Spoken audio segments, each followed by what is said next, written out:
Greetings all and welcome back to our last of our series of videos about life in 11th ACR. And we have saved Task Force Reaper for this episode. Task Force Reaper is the Joint Fires Intel Cell, which ordinarily in a lot of American units operates in a classified environment. We're never going to be allowed to bring our camera inside. However, Blackhorse does things a little bit differently. They operate in an unclassified environment, which is fine for us because that way we can go in and we can talk to the people. The Joint Fires and Intel Cell is one of the most important parts of any higher level organization in the US because at the basic troops in contact level, battalion commanders, brigade commanders, they know their job. It's not something that the higher echelons at division or corps need to worry about. What they're worried about is shaping the battlefield before the line units get in contact. So for the Op 4 Division Tactical Group, which is a regiment's role, they have this Fires and Intel Cell. So basically it's all about targeting, reconnaissance, intelligence. Not the same thing, they have different meanings. So what we did was, as I say, we just brought our cameras in. There were one or two things you'll see we had to blur out, but generally speaking, you're going to find this rather interesting if you are interested in that echelon of warfare. So there's an old saw that intelligence drives operations. So I guess in theory, if Blackhorse is so successful against the opposition routinely, they must have a pretty good intelligence setup. So standing next to me here is Captain Dryfoot. Did I get that right? You got it. Captain Dryfoot has a couple of interesting characteristics. One, he's about my height. That doesn't happen very often. But two, he is here in the intel section, and he's going to tell us a little bit about the secret sauce behind Blackhorse's success. Obviously with limitations, so. Yeah, absolutely. Take it away. Awesome. Well, welcome to Task Force Reaper, sir. Essentially, the purpose of this cell is to combine intelligence, targeting, and non-lethal effects in order to assist our BTG elements on the ground, our Brigade Tactical Group, as they fight the war.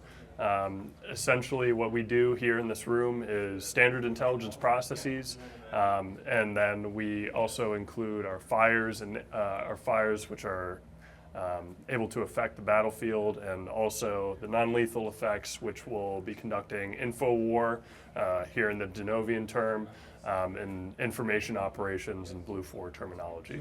Just to walk you around the room, sir, essentially starts with planning. So we have our collection planning matrices, nothing too unstandard from what you'd see anywhere else. Moving on to our assessment board, where we have visualization of all our reports from all the sensors that we have on the battlefield before we start moving into the actual collectors. So here on the left-hand screen, there's a few things going on the screen. On one layer, there's an air defense radar picture. Mm-hmm. So those tracks that you see are what the radar is picking up as aircraft in the sky right now.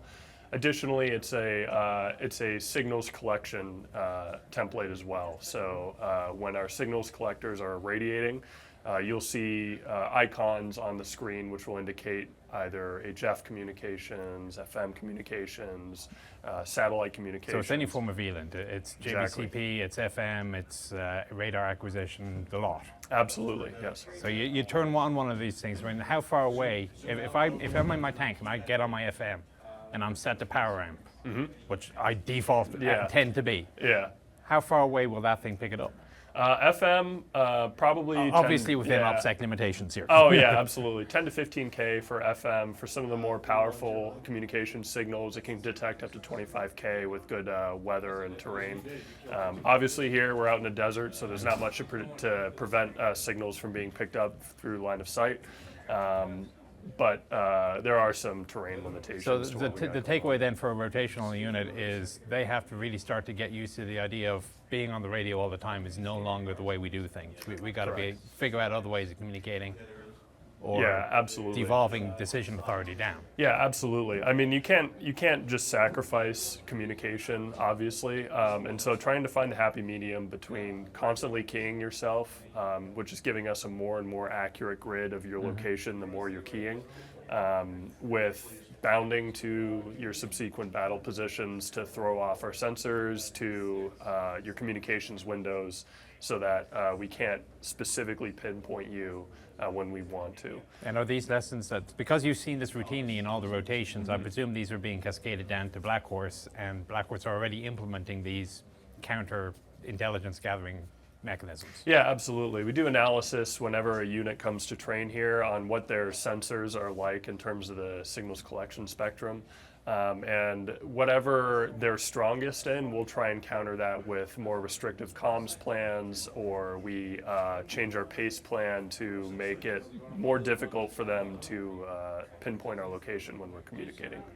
What else do we have around here? Yeah, absolutely. So essentially the way that I like to think about this is we're kind of in the middle of the intelligence funnel with the signals collect. So here we have our plan where we assess the enemy is going to be, and now we're starting to narrow down where they actually are in the battlefield with our signals collect, but it's not perfect. I couldn't shoot off of a grid that a signal collector gave us unless they were absolutely sure about what they were seeing.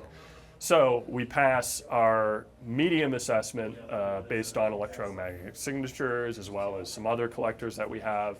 And we'll pass that to ISR. So the ISR station, currently we're looking at a Gray Eagle feed, but we also have group 1 and 2 UAS as well that are collecting for us, which will be displayed on the screen. So based on our medium confidence assessment of where we think the enemy is, now we get a 10-digit fidelity grid of where the enemy actually is.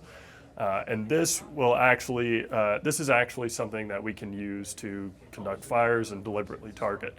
So once we've identified it positively and we've confirmed what it is we're looking at on ISR, then we'll pass it to the fire side of the house, and if that meets our targeting criteria, then we'll shoot it with artillery. Now, is this a one-way system, or do you reports from the scouts on the ground come up here as well? Yes, the scouts also report to this talk as well. The system that we're using primarily for communication these days in the Blackhorse is JBCP, and the systems that we have loaded onto it is essentially a WhatsApp chat room and a digital cop of the battlefield. Yeah. So that does two things for us. One, it enables my intelligence analysts to create a digital cop that is distributed down to the platoon leader level on the battlefield. So if you think about us as a division asset, a DTG element, then we are producing intelligence products that is being distributed down to the tank platoon leader on the ground actually fighting. And they're getting that update every 4 hours over this digital system. Additionally, the chat room essentially enables us to listen in to all of the different conversations that are happening across the battlefield. So if you think about FM, the severe limitation of FM is only the person talking and the person listening, as long as they're on the same, you have to be keyed into that one specific net to listen to what's going on. Right. But in a chat room, if a scout types up a message about what they're seeing on the battlefield, anyone in the chat room can see it. And you can have multiple chat rooms open at the same time. So essentially all of the engagement reports that tank commanders are reporting, all of the scout reports that the scouts are reporting in the JBCP, all of the other conversations that are happening that gives intelligence some kind of indication about what the enemy is doing or what's going on. We're able to see that and process that here at the division level. But doesn't that just you're automatically increasing your emission signature, though? It does. If you have this chat room always open. Correct. Yeah, systems are getting better at forcing themselves into tighter comms windows. So the current JBCP system we're working with, it gives us incredible advantage, like I was talking about with that digital cop as well as the chat rooms. But the limitation for us is that it's always talking to a satellite. Every few seconds, it's sending a message up to a satellite, which can be received by anyone with good signals collection equipment. So in response to that, when units come here and we know they have the ability to listen to SATCOM signals, we have to create communications windows where this isn't even on. And so they'll turn it on only to receive messages and receive digital updates, and then they'll turn it off as soon as they're done processing. I'm going to try to go back on what Captain Dryfoot said here. Electronic signals intelligence is a big thing. Now, if you want to go back 20 or 30 years, back in the days before Singar's radios, in the Cold War when we're facing off against the Warsaw Pact, folks who were in the army back then will remember things like communications windows. electronics blackouts, because signals intelligence was a thing. You may not be able to intercept the text of what was said, but you can certainly triangulate to a large extent what was going on. We've gotten into the phase, okay, look, we have encrypted radios. We don't care if they can read our signals, because all they get is a series of ones and zeros that doesn't mean anything to them. And, well, most people that were fighting didn't care about signals triangulation or anything else like that. So you just get in your tank, you'll turn your radio on to power amp, which is the maximum wattage output out there, and off you went and you talked to everybody you didn't care. That doesn't really fly anymore. Nowadays, you want to set your radio to the lowest power level that will still transmit your data. You want to have windows that, okay, we're going to do our uploads and downloads at this hour, and this hour, just for a couple of minutes, and then you go into silence. Basically what happens is, with the proliferation of drones or aircraft with sensors or good old-fashioned mast-mounted antennae, a lot of information can be determined as to what enemy units are where just by the signals that they give out, even if the signals cannot be intercepted and read in the traditional decoding intelligence gathering sense. So this has become a very, very important part of the training at Fort Irwin. A picture was released a couple of years ago of the EM signature of a brigade at NTC, and you could tell very easily where the main line was, where the recon guides were, and so on. In the years since, have we gotten better at this? Yeah, absolutely. I think so. I've been here for 2 years, so in the grand scheme of things, it's not a lot of time. However, that amounts to about 20 plus rotations here at the NTC. And in that time, I've seen brigades continue to improve their not only electromagnetic signatures, not improve, I mean reduce, but also their physical signatures. They're getting better at spacing out. They're getting better at extending their lines of communication to make sure that their critical assets are out of reach of collection and out of reach of artillery. And additionally, they're getting better at reducing their signature. If we think about the wars that we've fought in the past, no enemy that we've ever faced has been able to accurately and routinely collect on the electromagnetic spectrum. So those soldiers were accustomed to having 100% keying the mics all the time. They leave all of their systems on, and we just can't fight like that anymore. Yeah. So we can attribute Blackhorses kicking their arses for this reduction in signature. Yeah, lessons in pain. My commanding officer, Colonel Ferguson, who's in charge of the Blackhorse Regiment today, his favorite phrase is that we train Blue 4 by killing Blue 4. They will never learn the lessons that they need to learn before going to war if we don't make it painful for them here. So how do you actually replicate a fire mission? It's all very well saying we have got the grid of this. We earlier we used the example of a counter-fire radar, and you said the E4 is going to go over to the fires. Then what happens? Yeah, so the fires essentially runs a normal fire mission as they would as if it was a real artillery mission. So it gets sent to an FDC and... Absolutely, yeah. So there's a fires direction center that's separate from Task Force Reaper that will handle fires at the division level. Essentially, the E4 from Task Force Reapers communicate directly with that FDC. The FDC passes it to the battery to the gun, and then the person on the cannon or the MLRS, whatever kind of IDF system that they're using, will call the CTCIS, essentially the referees, where they will process the fire mission in the MILES system that we use here at NTC. After it reaches the CTCIS system, then there will be essentially a referee that's on the ground who will go out to the 10-digit grid that was given to that referee based on the fire mission. He will go to that spot and he will drop simulated fire markers on the ground. And it sounds, So how long does that take? I mean, I can imagine actually, flash to bang for a fire mission, it's, let's say, 7 minutes. Mm-hmm. It's true, it's going to take more than 7 minutes for a referee to actually drive out somewhere with a Humvee and chuck things. Yeah, the good news is that we have a lot of referees out in the box. In most cases, the flash to bang is pretty quick. If you were thinking like 60 seconds to 10 minutes is kind of the average time that it takes for a fire mission to actually receive an artillery sim on the ground. For the more remote locations, that's a different conversation. But the majority of the time, there's a fire marker that's being laid at the feet of whatever target it is we're looking at. So estimating the actual casualties, is that the job of the OCT who's looking around and saying, well, these guys are all in the open, or is it done by you call it the CTIS? Yes. And they just calculate with the computer, say all these miles signatures are now dead. Yeah, both.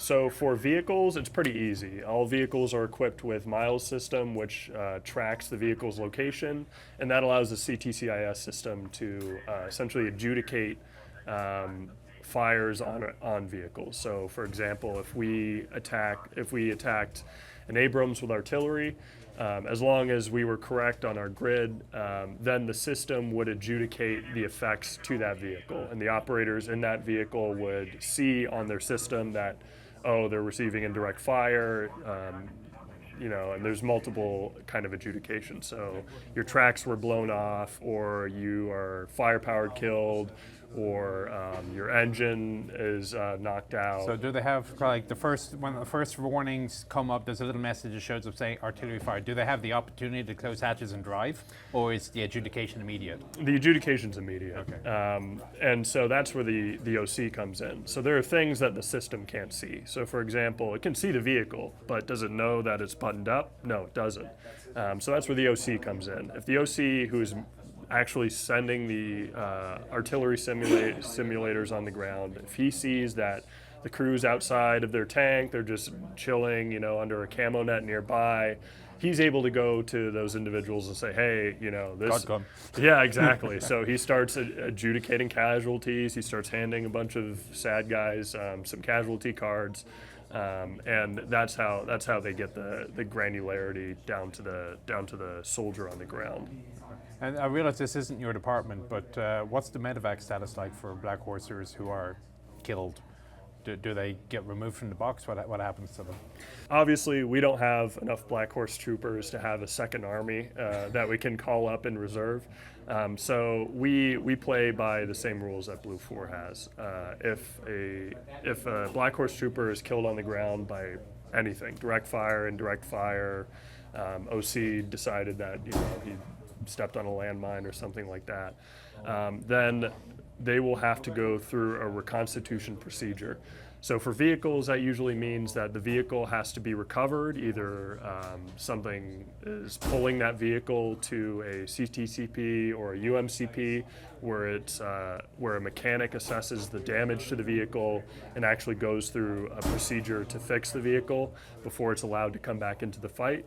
For personnel, it's basically the same thing. If someone is wounded or killed in action, then that person, assuming they're wounded, has to go to a medical facility, be treated at whatever level of injury they have before they're allowed to return to the field. So even though it's the same soldier who died, they're replicating a process that a normal unit would have to go through in order to replace lost combat power.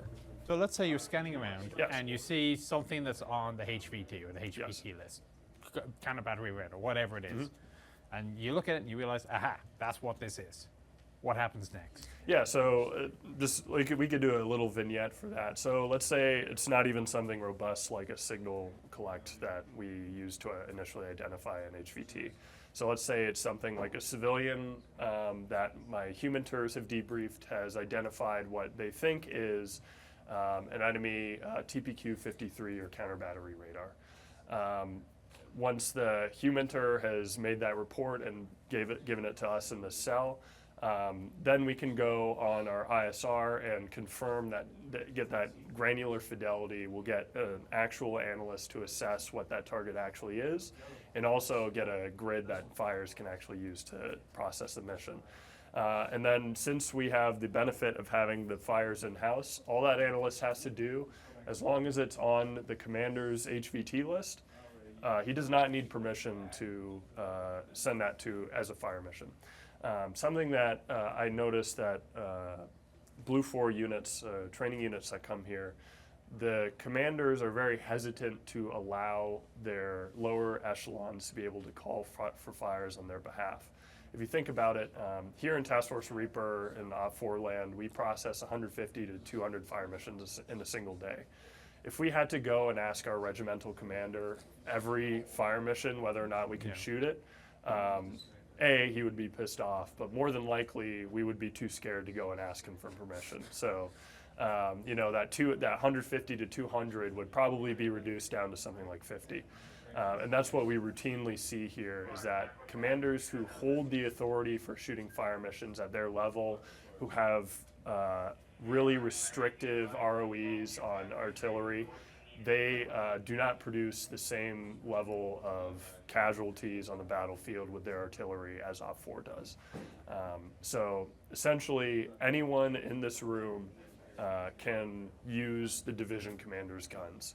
The division commander has given us his intent through the form of an HPTL or an HVT list, and as long as it's within that intent, then they're well within their rights to use So he just that. walks over to the fire's desk, says, here's the grid, here's your target, make it go away, and then notionally it happens, and somebody in reality gets on the phone to an OCD who drives out and throws a couple of 100 flashes. Yeah, exactly. Yeah, so more often than not, it's an E4 analyst who is identifying something on ISR, who is the one that is actually pulling the artillery trigger, if you want to think of it that way. The fire mission would not happen if it was not for that E4. And the higher up you hold that level of authority, the less effective fires you will have as a unit. Does OPFOR have the restriction on fires that BLUFOR does in terms of airspace deconfliction? Certainly the whole not. big sky, little bullet problem. Yeah, certainly not. OPFOR is not concerned whatsoever with the possibility of collateral. The way that we think about it here in OPFOR land is that the cost of not shooting a fire mission because of air deconfliction is greater than the risk of shooting something that's in the air at the time. Now, obviously, will we drop rounds on top of known friendly positions? Absolutely not.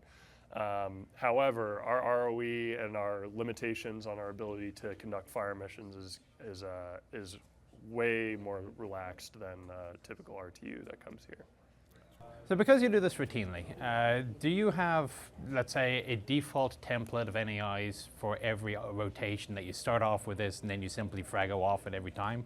Or do you do the entire intel development piece from scratch each rotation? Yeah, there is an deliberate intelligence planning process that is being conducted every rotation.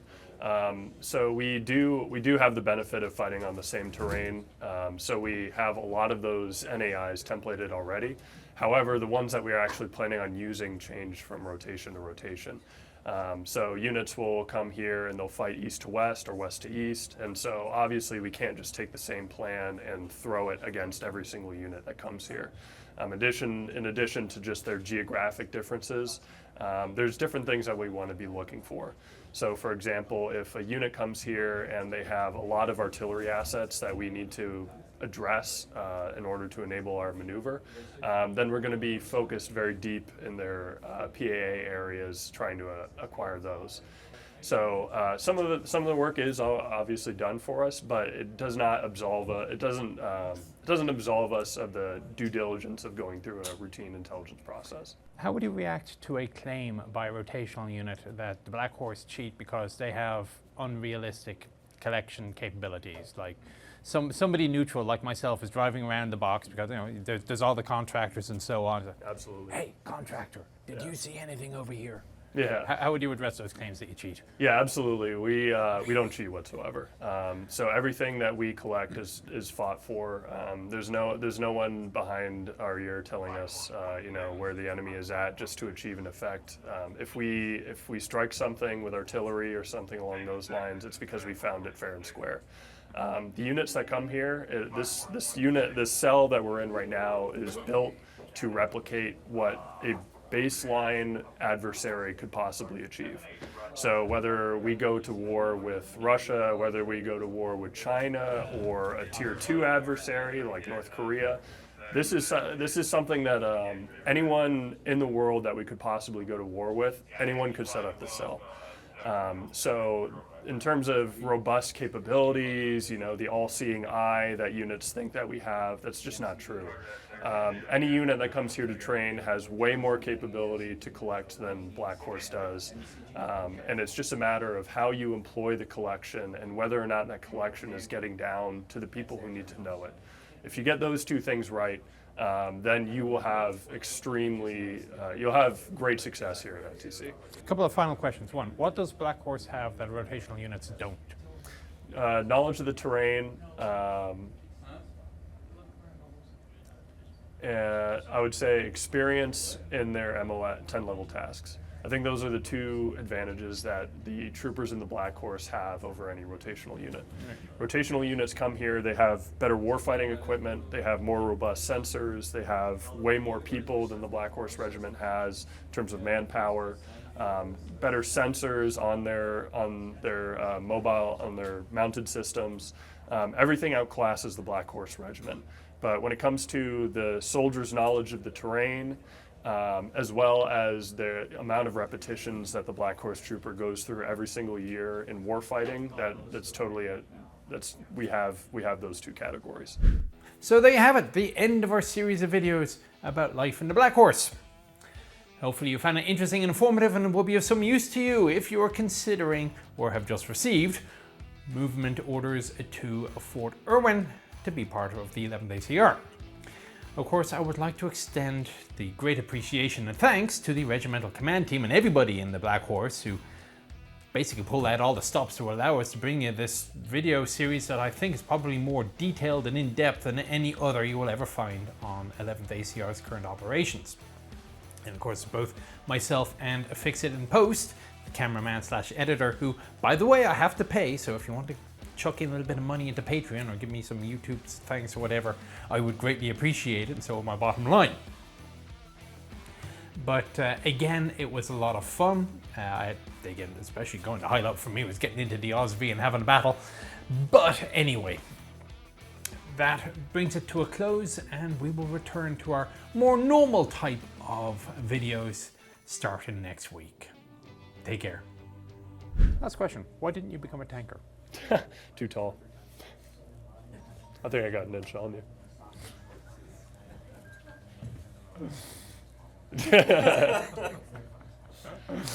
All right, fair enough. Yeah.